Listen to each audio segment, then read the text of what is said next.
जय माता दी। जय माँ राजराजेश्वरी। आप सभी भक्तों को मेरा प्रणाम। आप सभी का हमारे माँ राजराजेश्वरी ज्योतिष केंद्र में आप सभी का स्वागत है। जिन भक्तों का, जिन जातकों का आज के दिन जन्म दिवस है, नए कार्य की शुरुआत है, उनको भी हमारी तरफ से बहुत बहुत शुभकामनाएं। इस अंक में आज हम चर्चा करने वाले हैं वास्तु दोष के बारे में, ग्रह दोष के बारे में। कई बार हमारे घर पर अनेकों प्रकार के ग्रह दोष बन जाते हैं, लेकिन हमें पता ही नहीं चलता है।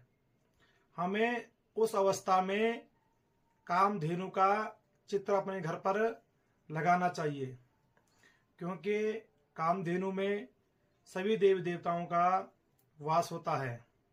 सारी जानकारी आज हम आपको इस अंक में देने वाले हैं।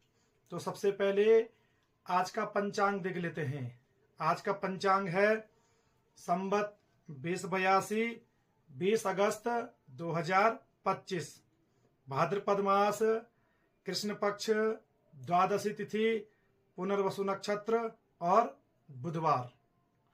प्रिय दर्शकों, देखिए, आपने जो भवन बनाया है वह भवन बड़ी मेहनत से और कठिन परिश्रम से आपने वह भवन बनाया है, जिसमें आप निवास करते हैं, और आपका जो आने वाला भविष्य है वह भी उस भवन में निवास करेगा।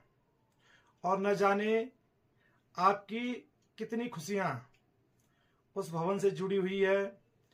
आपके दिन रात की मेहनत उस भवन से जुड़ी है, लेकिन कई बार छोटी छोटी बातों को लेकर उस भवन में झगड़ा उत्पन्न हो जाता है।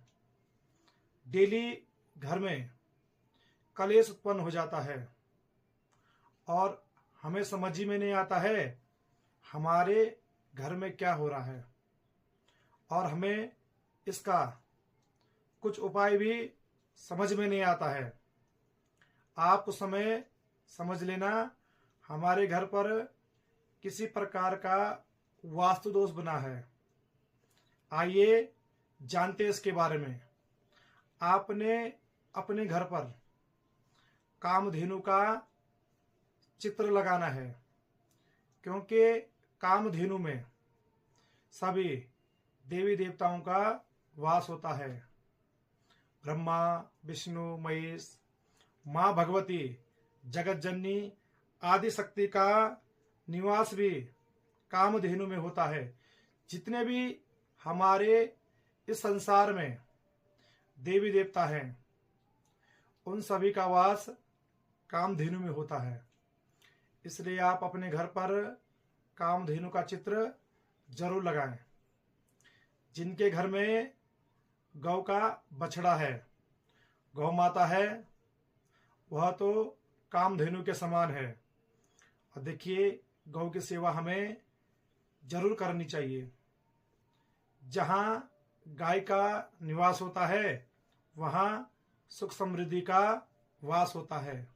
और जिनके पास गौ माता नहीं है, हमारे शहरों में कई मकान ऐसे हैं, कई फ्लैट ऐसे हैं जहां गाय रखना संभव नहीं है, और उनके घर में नाना प्रकार के जो यह ग्रह दोष, वास्तु दोष बनते हैं। और उन ग्रह दोष और वास्तु दोष से उनके जीवन में जो परेशानियां आती है, उन परेशानियों से वह जीवन भर कभी उबर नहीं पाते हैं। और देखिए, कितना बुरा समय होता है जब आपके जीवन की जो मेहनत आपने उस भवन को बनाने में लगा दी है, अपना पूरा जीवन उस भवन को बनाने में समर्पण कर दिया है, किस लिए? इस भवन में हम अच्छे से रह पाएं, इस भवन में हमारा जीवन अच्छे से व्यतीत हो और सुख शांति का वास हो।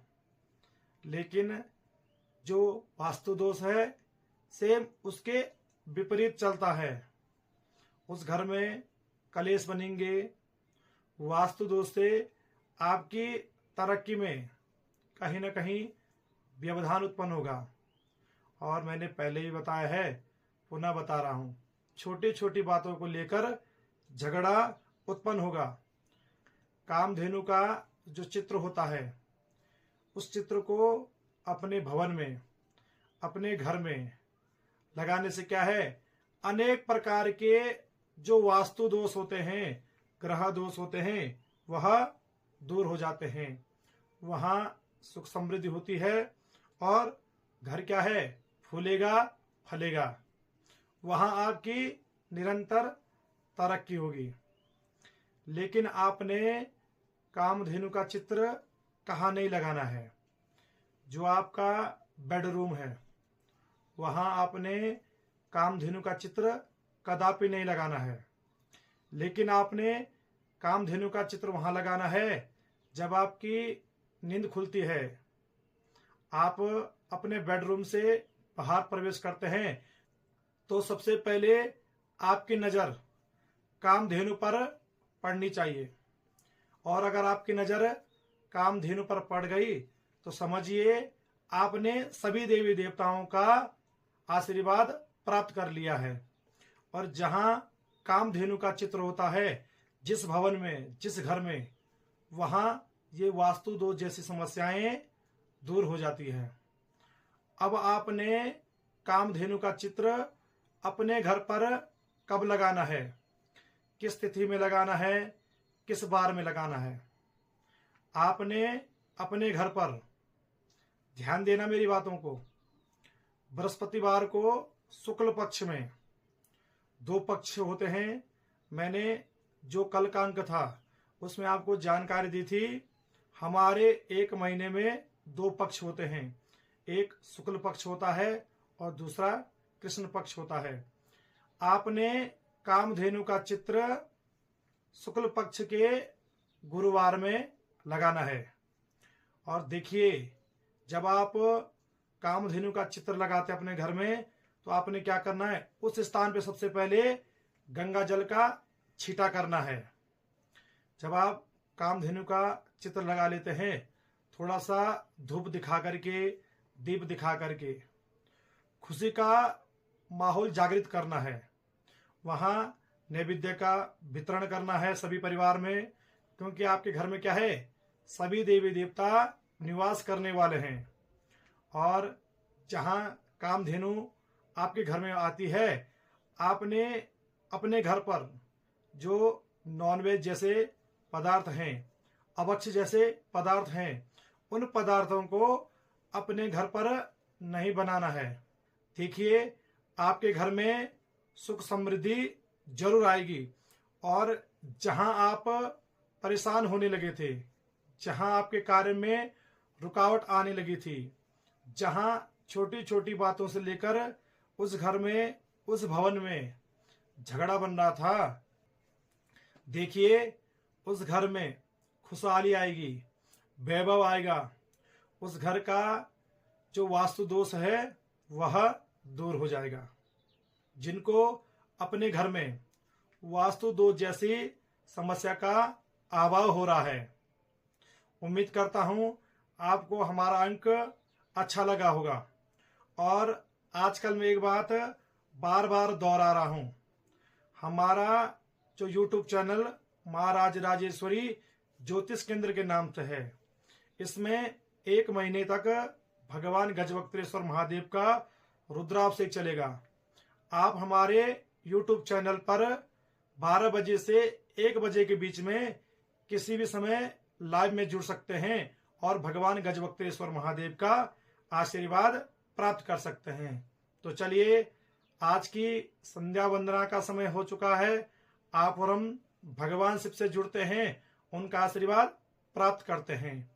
ओम आत्मा त्वं गिरिजा मते सहचरा प्राण शरीरम गृहम पूजा ते विषयोपभोग रचना निद्रा समाधि स्थिति संचार पदयो प्रदक्षिण विधि स्तोत्राणि सर्वा गिरो यद्यत् कर्म करोमि तद्दखिलम् शंभो तवाराधनम् शंभो तवाराधनम्।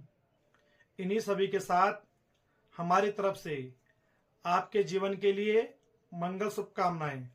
और आप अपने घर पर कामधेनु का चित्र जरूर लगाएं और गौ माता की सेवा जरूर करें। जहां गौ माता का निवास होता है वहां सभी देवी देवताओं का वास होता है। जय माता दी, जय मां राजराजेश्वरी।